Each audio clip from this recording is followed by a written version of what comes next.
La partida de hoy es Bertok-Fischer, disputada en el Interzonal de Estocolmo del año 1962.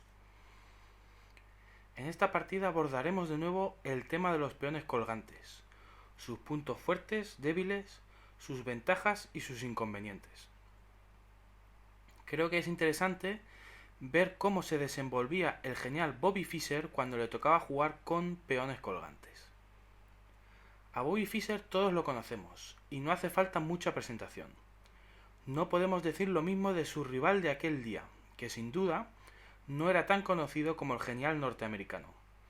Mario Bertok fue un maestro internacional croata que podía enorgullecerse de haber derrotado a jugadores de la talla de Viktor Korchnoi o Efim Geller.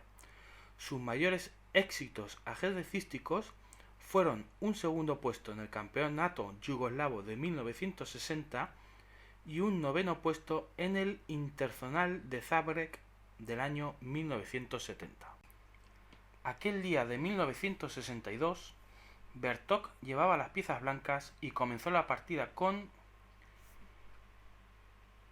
D4, a lo que Fischer respondió con D5. Siguió C4, E6, caballo C3, alfil E7, caballo F3, caballo F6, alfil G5, enroque. Las negras ya han enrocado y casi han terminado con su desarrollo, pero aún les falta la parte más difícil, encontrar una buena casilla para activar su alfil de C8 que ha quedado encerrado detrás de la cadena de peones. E3, H6. Esta jugada es útil en muchas variantes donde la casilla H7 será atacada por las blancas. Alfil H4, B6. He aquí el plan negro para terminar su desarrollo. El alfil se colocará en B7 y después las negras tratarán de jugar C5 en buenas condiciones para abrir el centro y potenciar su alfil por la gran diagonal. Este plan, que se ha iniciado con la jugada B6, se conoce como la variante Tartakower. C por D5. Las blancas, por supuesto, no están dispuestas a dejar que las negras terminen su desarrollo impunemente. Quieren bloquear la gran diagonal para que un alfil negro en B7 no tenga fuerza. Caballo por D5, alfil por E7, dama por E7. Ahora que la dama se ha desviado, el punto D5 solo está defendido por el peón, por lo que las blancas aprovechan para bloquear la gran diagonal antes de que el alfil negro llegue a B7. Caballo por D5, E por D5. Ahora este peón bloquea la diagonal y un alfil negro en B7 chocaría contra él. Alfil E2, alfil E6. Fischer aplica el plan B para su alfil y lo sitúa en la casilla E6, puesto que la casilla B7 parece menos apetecible ahora que la diagonal está bloqueada. Enroque C5. Jugada de liberación que es vital para las negras en este tipo de posiciones. Dejar este peón retrasado sería un error estratégico. D por C5, B por C5. Llegamos así a una posición con peones colgantes. Estos peones son débiles en potencia, puesto que no pueden ser defendidos por otros peones, pero controlan importantes casillas centrales. La cuestión ahora es saber si las negras serán capaces de aprovechar su control central antes de que las blancas pongan en apuros a los peones negros. Dentro de este marco es importante saber cómo y cuándo deben avanzar los peones negros. Cuando avancen, perderán control de las casillas centrales y podrían ser bloqueados, pero si no avanzan, tarde o temprano las blancas harán notar su debilidad. Todo es cuestión, por tanto, de escoger el momento oportuno. Dama A4. Dama B7. Las negras empiezan a molestar en B2. una idea que ya vimos en la partida Rubinstein-Nisowitsch de esta misma lista de reproducción.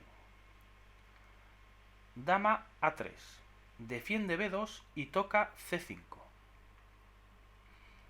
Caballo D7, caballo E1. Bertok quiere llevar su caballo a D3 para atacar al peón de C5 y provocar su avance.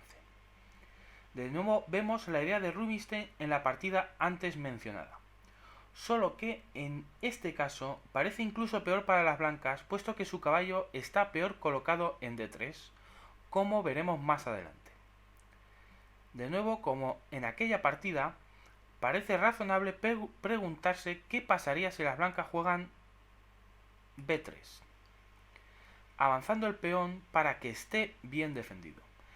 El problema aquí es que ahora hemos creado un punto de ruptura en A4, por lo que las negras pueden seguir con A5, que amenaza romper en A4 y seguir con la presión en este flanco. Por ejemplo, a caballo E1 seguiría dama B4, dama C1.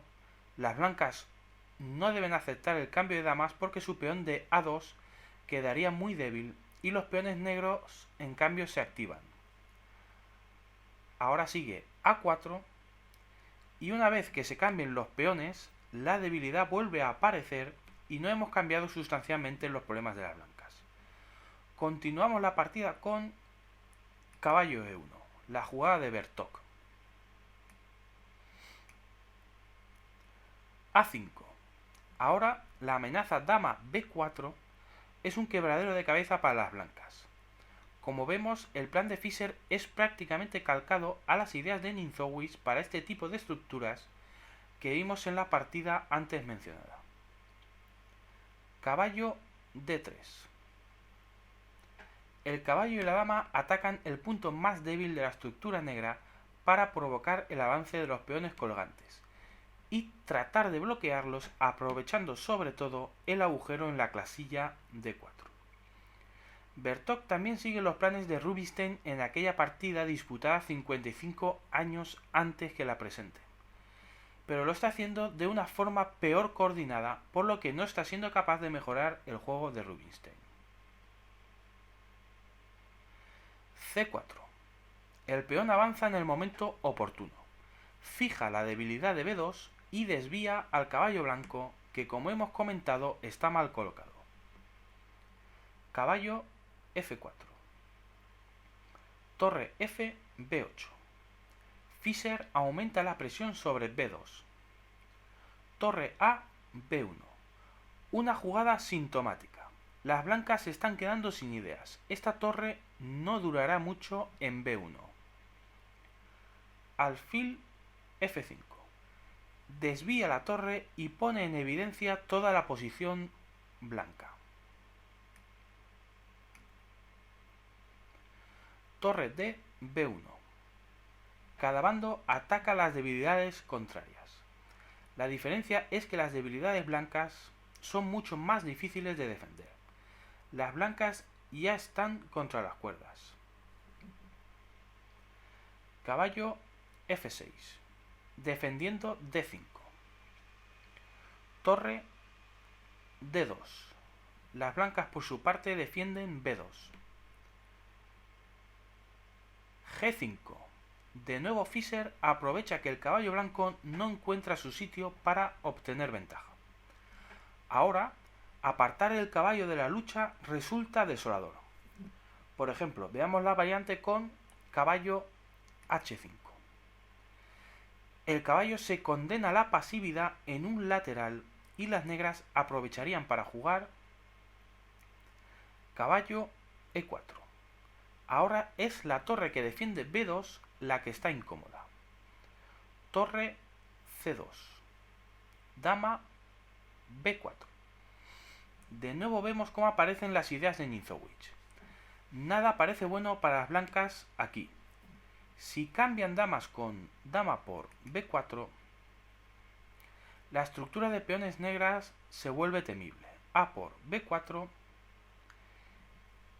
y la debilidad ahora es A2, perdón. B3, la torre defiende A2, pero recordemos que esa torre sigue estando muy incómoda en la segunda fila. Caballo C3. La segunda fila blanca es pura debilidad. E4. Lo mejor para las blancas, entregar otro peón. Caballo por E4 y en esta posición los peones centrales y dinámicos le dan ventaja ganadora a las negras.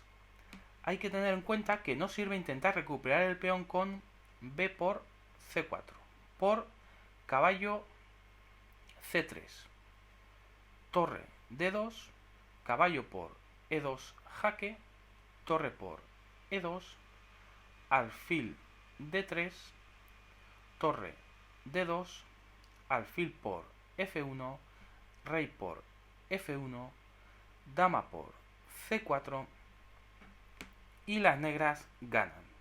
La otra opción blanca después de dama B4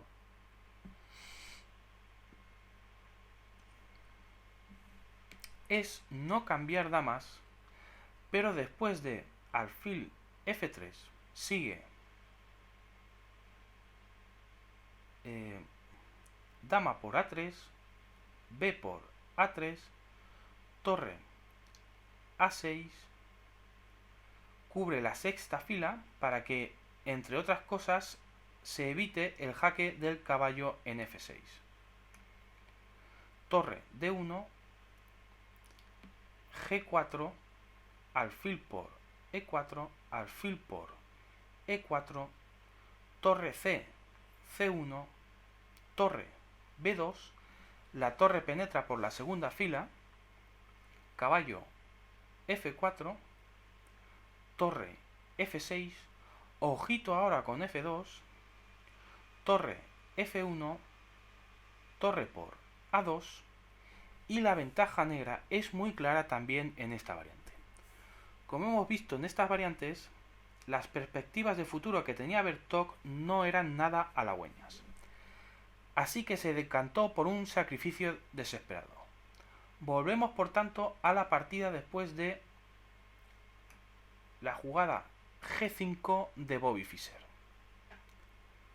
A lo que Bertok respondió con caballo por D5. Como digo, un sacrificio desesperado en vista de que las variantes que hemos analizado son desagradables para las blancas. Caballo por D5. Fischer, por supuesto, acepta el regalo y ahora los acontecimientos se precipitan. Alfil por C4. Las blancas tienen dos peones por la pieza, pero no será suficiente. Alfil E6. Torre F D1. Ahora podría parecer que el caballo tiene problemas y que si se retirase, después del cambio de alfiles, las torres blancas podrían entrar por la séptima fila. Desde luego, las piezas blancas parecen más activas que las negras, sobre todo comparando las torres. Pero nada más lejos de la realidad. El caballo de Fischer tiene un as en la manga. Caballo por E3. El caballo toca el alfil blanco, la torre en D1 y, por si fuera poco, amenaza el mate con la dama en G2. Solo queda una opción para las blancas: eliminar el caballo del tablero. Dama por E3. Alfil por C4, H4. Con el alfil en el tablero defendiendo F7, ya no es tan apetecible entrar con una torre por la séptima. Así que Bertok continúa con su juego desesperado, pero ahora en el flanco del rey, e intenta provocar alguna debilidad. Torre E8. Dama G3. Dama E7. B3.